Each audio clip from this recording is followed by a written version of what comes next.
Hello YouTubers, welcome to Gavin's channel and welcome to my world. I'm just going to start aquascaping my Aqua 195 reef tank, but it's going to be a freshwater tank, but I'm just going to show you what I'm going to do with it. First of all, this is my centerpiece wood that is going to go right in the middle of the tank. I've actually glued pieces of wood, bogwood together and made a nice shape out of it. It's not the best, but it's my first attempt and I'm quite happy with it.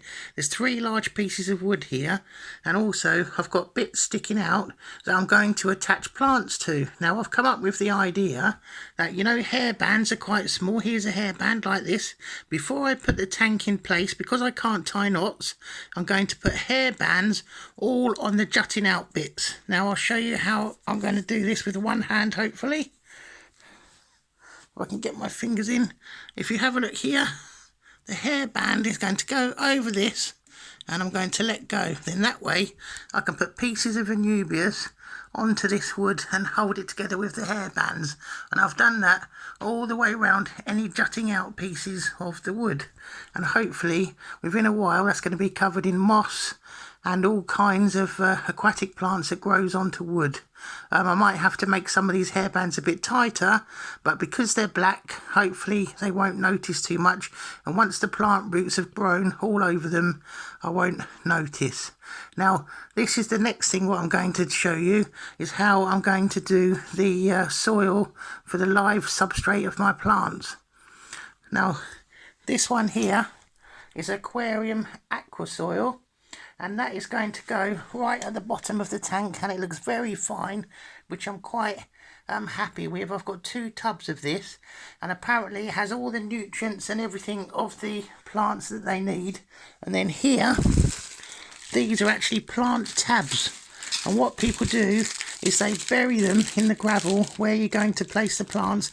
I'm going to basically put the aqua soil first, then I'm going to put a layer of these all the way around the bottom of the fish tank, and what happens is they're little capsules, and once the water touches the plastic will actually biodegrade and just leave the capsule of the fertilizer, and as the plant roots grow down they will be self-fertilized by this until the fish have made enough waste to help the plants grow, and these should last 3 to 6 months and be fertilizing the tank. Then the next layer, you can't see very well because of the bag, but I've actually got a bag of fine gravel substrate that's a natural riverbed gravel, and that's going to go over the top of that to cover it up, and hopefully the plant roots will go through there and down. And then as a top layer I've got some fine white gravel, which is 1.5 mil to 2 mil diameter, and that's going to go in. But I'm hoping that what's going to happen is, or what will happen, is that these two will get slightly mixed together, so eventually I'll have a very, very light substrate at the bottom of the tank, and hopefully it'll be a nice mixture of the two, but a very light substrate with those two mixed up. Now this piece of bogwood here that I've made is going to be right in the centre of the tank, but because usually the tank can be viewed from 3 sides, but because the room is small, I've actually got it against my wardrobe.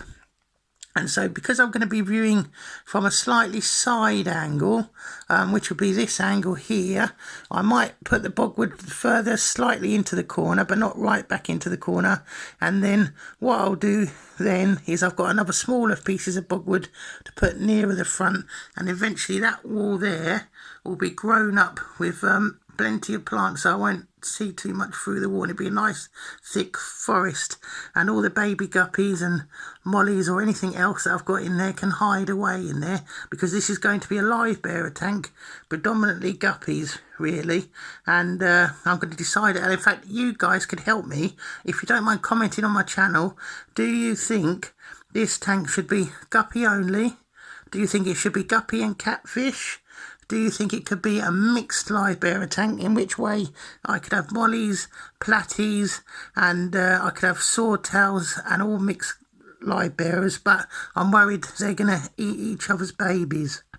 But and also I'm hoping to have some long-finned bristlenose plecos breeding in here, Now have a look at the back. Because the back is just plain black, this used to be a marine tank, and it's actually got some lava rock and ocean rock and stuff like that glued to the back of the tank.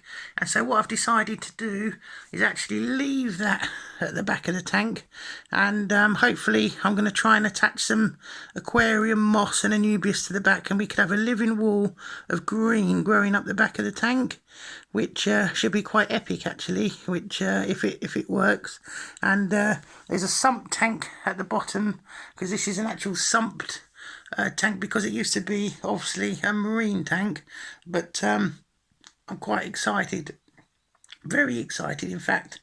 And as I say, please comment on what you think this tank should, what you think I should do with this tank, any new ideas, and also should this be a guppy only tank, or should it be a mixed live bearer tank? And if you could like and subscribe, that would be great, and then you could follow me on my adventure with this epic aquarium. And if you don't, you don't have to, obviously. But thanks, guys, and I'm going to I'm going to leave in a minute, and don't forget to feed the pigeons in the park. And catch you later, guys. Bye bye.